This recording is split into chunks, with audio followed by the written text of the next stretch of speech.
এই মহামান্য নবাব বাহাদুর এই আমায় পাঠিয়েছেন। হ্যাঁ, নবাব বাহাদুরের দূত? বাহ বাহ বাহ, কি সৌভাগ্য আমার! বলো বলো দূত, কি সংবাদ এনেছো তুমি? এই নবাব বাহাদুর এই পত্রখানি আপনাকে পাঠিয়েছেন মহারাজ। পত্র? মন্ত্রী? বলুন মহারাজ। আহা, পত্রখানা পড়ে শোনাও তো। হ্যাঁ পড়ি। প্রিয় মহারাজ কৃষ্ণচন্দ্র, কদিন হলো মুর্শিদাবাদে দুজন সাহেব এসে উপস্থিত হয়েছে। খুবই ভদ্রসভ্য, আমাদের সাথে ওরা ব্যবসা করতে আগ্রহী। আহা, এ তো খুব ভালো খবর। পড়ো পড়ো মন্ত্রী, বাকিটা পড়ো। ওরা আমাদের এখান থেকে চাল, আম, সিল্ক এসব কিনতে চায়, পরিবর্তে ভালো টাকা দেবে। বাহ বাহ বাহ বাহ। আমাদের সাথে ওদের চুক্তি এক প্রকার পাকা। ওরা একবার কৃষ্ণনগরেও ঘুরে যেতে চায়। এ তো অতি উত্তম প্রস্তাব। তা কবে কৃষ্ণনগর আসবেন? আগামী সপ্তাহে ওরা তোমার ওখানে পৌঁছাবে। দেখো, বিদেশি অতিথিদের যত্ন আত্তির যেন কোনো ত্রুটি না হয়। না না না না না, আরে যত্ন অতি ত্রুটি হবে কেন? হ্যাঁ, শোনো শোনো দূত, তুমি নবাবকে গিয়ে বলবে, বুঝলে, ওদের আমরা একেবারে জামাই আদরে রাখবো। একে অতিথি, তার উপর আবার সাদা চামড়ার লাল মুখ সাহেব বলে কথা। না, সাদা চামড়ার প্রতি আমাদের জাতের হ্যাংলা মেটে আর গেল না। সাহেব, যত সব। আমি তাহলে আসি মহারাজ। হ্যাঁ, তা তো যাবেই, কিন্তু ওই বিদেশিদের পথ চিনিয়ে এই কৃষ্ণনগরে নিয়ে আসবে কি? হ্যাঁ, ওই আমাদের উজির সাহেব। বাহ বাহ বাহ, ভালো ভালো ভালো, খুব ভালো। এবার তাহলে আসি মহারাজ। হ্যাঁ, আসবে বই কি, নিশ্চয়ই আসবে। তবে তার আগে একটু জলযোগ করে যাও। আরে এই সেনাপতি, একে একে একটু অতিথিশালায় নিয়ে যাও। যথাজ্ঞা মহারাজ। এই যে তোমরা সবাই শুনলে তো, আগামী সপ্তাহে দুজন সাহেব আসছে আমাদের এই কৃষ্ণনগরে। তাই বলছি কি, সকলে এখন থেকেই কাজে লেগে পড়ো। কি কাজ মহারাজ? ন্যাকা ষষ্ঠী, কি কাজ বুঝতে পারছো না? না, আমি বুঝতে পেরেছি মহারাজ। কি বুঝেছো? এই আপনার রাস্তাঘাট, রাজপ্রাসাদ এইসব পরিষ্কার করা। তারপর? ওদের মানে সাহেবদের পছন্দ মতো ভালো ভালো পদ রেঁধে খাওয়ানো। তারপর আমাদের এই কৃষ্ণনগরে ভালো ভালো জিনিসপত্র ওদের উপহার দেওয়া।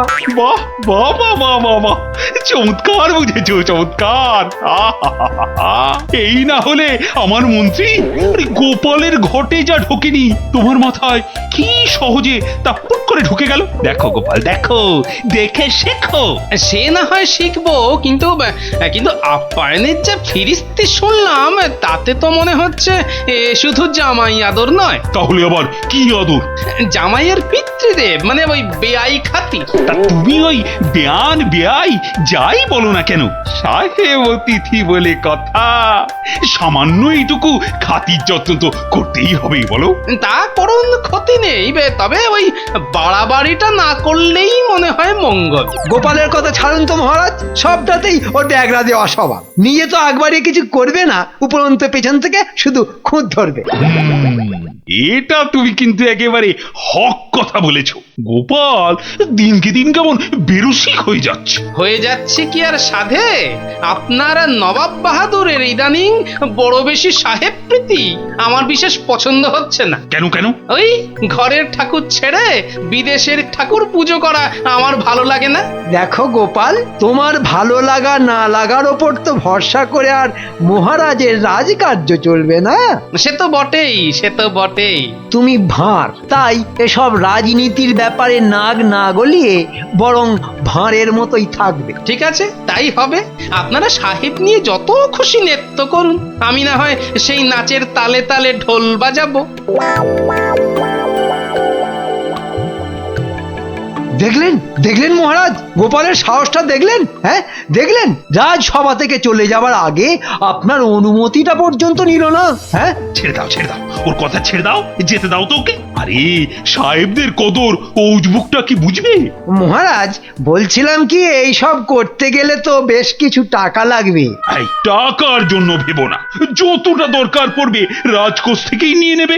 মহারাজের আদেশ শিরোধার্য। আর হ্যাঁ, বলুন মহারাজ। সেনাপতিকে তোমার সহকারী হিসেবে নিয়ে নিও, কেমন? এ তো অতি উত্তম প্রস্তাব মহারাজ। বুঝলে, হাতে সময় কিন্তু কম, তাই এই কদিনের মধ্যেই কৃষ্ণনগরের সব রাস্তাঘাট একেবারে ঝাঁ চকচকে করে ফেলতে হবে। আপনি কোনো চিন্তা করবেন না, রাস্তাঘাট পরিষ্কার, রাজপ্রাসাদ মাজা ঘষা, সৈন্যদের কুচকাওয়াজ সব সব আমি শুরু করে দিয়েছি। ভালো ভালো, খুব ভালো। মন্ত্রীমশাই, একটা কথা বলবো? বলো। বলছি কি, আমি ভাগ পাবো তো? ভাগ? কিসের ভাগ? ওই যে সাহেবদের দেখভালের জন্য মহারাজের অনুমতি নিয়ে গতকাল আপনি রাজকোষ থেকে অতগুলো টাকা তুললেন। তুললাম, তা সে সব টাকাই তো সাহেবদের পেছনে খরচ হয়ে যাবে। অবশ্য মহারাজ বলেছেন প্রয়োজন হলে আরো অনেক টাকা আমি তুলতে পারি। কিন্তু সব টাকা তো আর সাহেবদের পেছনে খরচ হবে না মন্ত্রীমশাই। মানে? আরে আমি কি আর মানে বই নাকি যে সব কথার মানে বলবো? তবে আর কেউ জানুক আর না জানুক, আমি তো জানি যে ওই টাকার সিংহভাগটাই আপনার পকেটে ঢুকবে। এই চুপ চুপ চুপ চুপ, এ কথা উচ্চারণ করতে আছে? হ্যাঁ, ঠিক আছে ঠিক আছে, উচ্চারণ তো দূরের কথা, তু শব্দটা অব্দি বেরোবে না আমার মুখ থেকে। শুধু যদি আমার ভাগের কড়িটা আমি পেয়ে যাই। তুমি তো বড় ছুঁচো। সে আমার ওই ছুঁচো কেঁচো যাই বলুন না কেন, ভাগ না পেলে কিন্তু জল অনেক দূর অব্দি গড়িয়ে দেব। ঠিক আছে, পাবে, আগে কাজটা ঠিক করে করো। না না না না, পাবে নয়, প্রতিবারই বলেন পাবে, আর কাজ হয়ে গেলে দেখান লবডঙ্কা। তাই এবার আগে ভাগেই চাই। এই নাও ধরো। মোটে 100? তাহলে কত চাও? হ্যাঁ, নিদেন পক্ষে 1000 তো দিতেই হবে। খুব শেয়ানা হয়ে গেছে দেখছি। তা এইটুকু শেয়ানা না হলে আপনার মতো শেয়ানার সাথে কোলাকুলি করব কি করে মন্ত্রীমশাই? এই নাও ধরো বেটা শেয়াল। বেটা আমায় বোকা ঠাউরে তুমি খাবে দই আর আমি চাঁচবো হাঁড়ি। বারে বারে নেপো বেটা মেরে যাবে দই, এবার নেপো পড়েছে জাঁতা কলে, আমি ছড়াবো খই।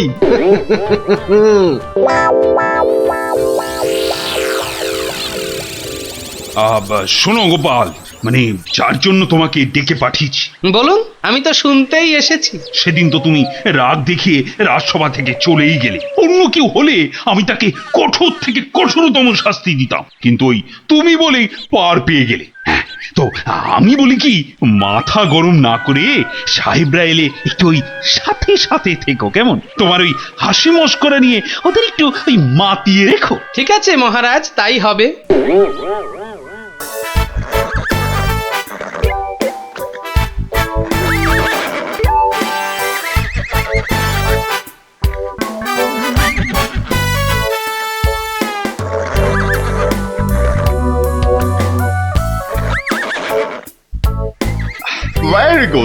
Very good, Raja. I mean, beautiful. I mean, Sundar, Sundar কুচকাওয়াজ দেখানোর জন্য থ্যাংক ইউ, ধন্যবাদ। সবই তোমাদের সম্মানে সাহেব। সম্মান?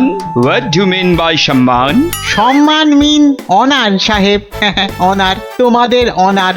হো, আমাদের অনারে, I mean, এই কুচকাওয়াজ আমাদের অনারে। থ্যাংক ইউ রাজা, ধন্যবাদ ধন্যবাদ। বাবা, কি কথার ধরন!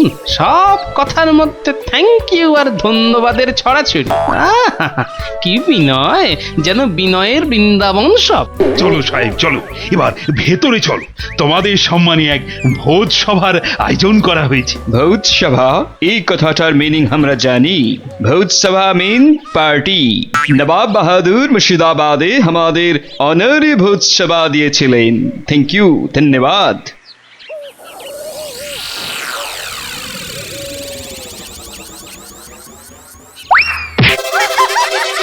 ছি ছি ছি ছি ছি ছি ছি ছি ছি, কি লজ্জা, কি লজ্জা! গালচিতে পা জড়িয়ে সাহেব যে পড়ে গেল। এই মন্ত্রী মহারাজ, কি গালছে পেতেছ? হ্যাঁ সাহেব, সাহেব তোমার লাগেনি তো? নো ম্যাটার, থ্যাংক ইউ, ধন্যবাদ। এই জন্যই না বেটা ফ্যাকাশে চামড়াদের দেখলেই গা একেবারে জ্বালা করে ওঠে। দেখুন দেখুন দেখুন দেখুন না, দেখুন পড়ে গিয়েও কেমন দাঁত বের করে থ্যাংক ইউ আর ধন্যবাদের হরিল্লোড দিচ্ছে। বেটারা বণিকের জাত তো, তাই ভীষণ ঘাগু। ঘাগু নয়, সব এক একটা আস্ত বাস্তু ঘুঘু। আর এই সব রাজপুরুষরাও হয়েছে তেমনি, সাহেব পুজো করার জন্য সব যেন উঠে পড়ে লেগেছে। সাহেব, যদি যদি সত্যি লেগে থাকে তো বলো, আমার রাজবৈদ্য তোমায় ওষুধ দিয়ে দেবে। নাও নাও, কিছু হয় নাই, অল্পের জন্য বাঁচিয়া গিয়েছি। Thank you, thank god.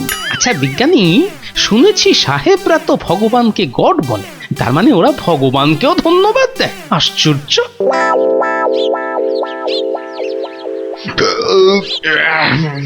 Sorry, যা একখানা জব্বর ভোজ হইল না, কি বলিব, marvellous fish, mutton, chicken, bravo bravo, thanks you রাজা, ধন্যবাদ। শুনিয়াছি তোমাদের এখানে গোপাল ভাঁড় নামে এক কমেডিয়ান আছে। আরে আছে তো, এই তো আমার গোপাল ভাঁড়। Hey you, তুমি Gopal Bhar, am I right? Yes, Gopal Bhar, very good, very good. তা শোনাও তোমার জোকস, দেখি তুমি আমাদের হাসাইতে পারো কিনা। আচ্ছা সাহেব, শাশুড়ি কাকে বলে জানো? What? Shashuri. Yes, Shashuri. I know. It's mother-in-law. Am I right? ল কি লবঙ্গ তা আমি জানি না সাহেব, তবে এটুকু জানি যে শাশুড়ি হলো এমন একটি দুপে জীব যাকে দেখলেই সব বৌমাদের শ্বাস ভয়ে উড়ি উড়ি করে।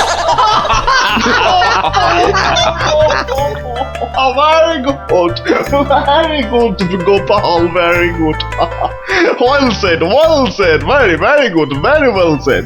সাহেব, গোপালের চুটকির মানে তোমরা বুঝতে পেরেছো? Yes, Raja, পারিয়াছি।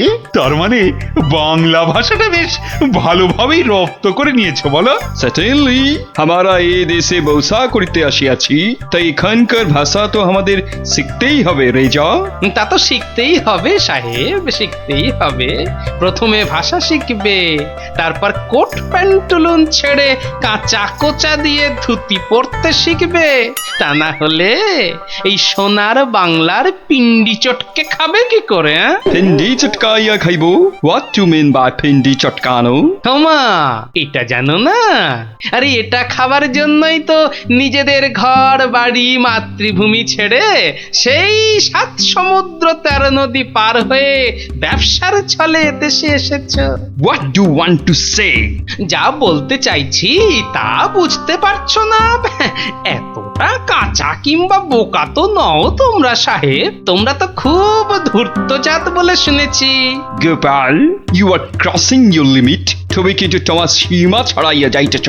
মহারাজ, গোপালকে চুপ করতে বলুন, ও কিন্তু মাত্রা ছাড়িয়ে যাচ্ছে। সাহেবরা আমাদের অতিথি, খোদ নবাব বাহাদুর ওদের এখানে পাঠিয়েছেন। হ্যাঁ, ঠিক কথা। তাই গোপালের কথায় সাহেবরা যদি অপমানিত বোধ করে তাহলে কিন্তু আপনার সমূহ বিপদ। হ্যাঁ, এটাও ঠিক। এই গোপাল, এদিকে এসো। সাহেবের কি আবল তাবল কথা বলেছো তুমি? কেন মহারাজ, খারাপ বা মিথ্যেটা কি বলেছি? এই চুপ করো, সত্যি মিথ্যে জানার তুমি কে হে? হ্যাঁ, সব জানতা হরিদাস ঠাকুর। আগে আমি তো ঠাকুর নই, আমি তো ভাঁড়। হ্যাঁ, আরে সেই জন্যই তো বলছি, বেশি বেচাল কিন্তু কিচ্ছু করো না। আগে ওই চাল কিংবা বেচাল কিচ্ছু করবো না মনস্থির করেই তো এসেছিল। আপনি তো আমাকে দিয়ে কথা বলালেন। মারকট, আমি ওদের হাসাতে বলেছিলাম, বুঝেছ? কথার খোঁচা মারতে বলিনি। যাও, সবার পিছনে গিয়ে চুপচাপ দাঁড়াও। ঠিক হয়েছে বেটা গোপাল, সাহেবদের সামনে মহারাজের বকুনি খেলি তো ঠিক হয়েছে। সাহেব, মানে তোমরা কিছু মনে করো না সাহেব। এই গোপালের ওই কথাবার্তা ধরন ধারণটা কি রকম, আসলে ওর ওই পেটটাও যেমন মোটা, ওই মাথাটাও তেমনি মোটা। মানে কোথায় কি বলতে হয় না কিচ্ছু জানে না। No matter. আমরা কিছু মনে করি নাই, তবে তোমাদের গোপাল বড়, অসভ্য, illiterate.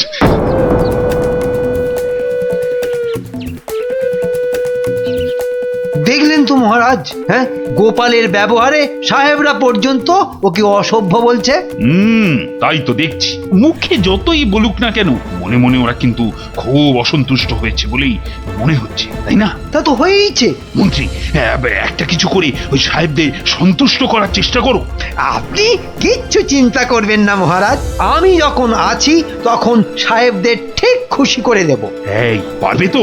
আপনি নিশ্চিন্ত থাকুন মহারাজ, আমি বরং সাহেবদের কৃষ্ণনগরের আশপাশটা একটু ঘুরিয়ে নিয়ে আসি। হ্যাঁ, বেশ বেশ, তাই করো তবে।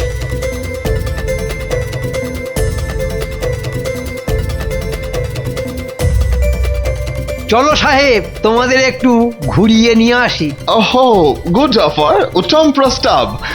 আমরা তো কৃষ্ণনগর দেখিতেই আসিয়াছি।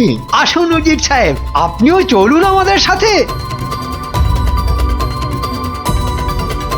এই গোপাল বড় ক্লেভার আছে। এখন উহাদের খাটানো ঠিক হবে না। তাহলে অন্য কাউকে। কোর্স না হলে নবাবকে উপহার দিব কি করে? দিব্যি সাহেবদের নিয়ে আনন্দ মস্করা হচ্ছিল, তা তোমার আর সইল না? দিলে তো এক বালতি দুধে এক ফোঁটা চোনা ফেলে।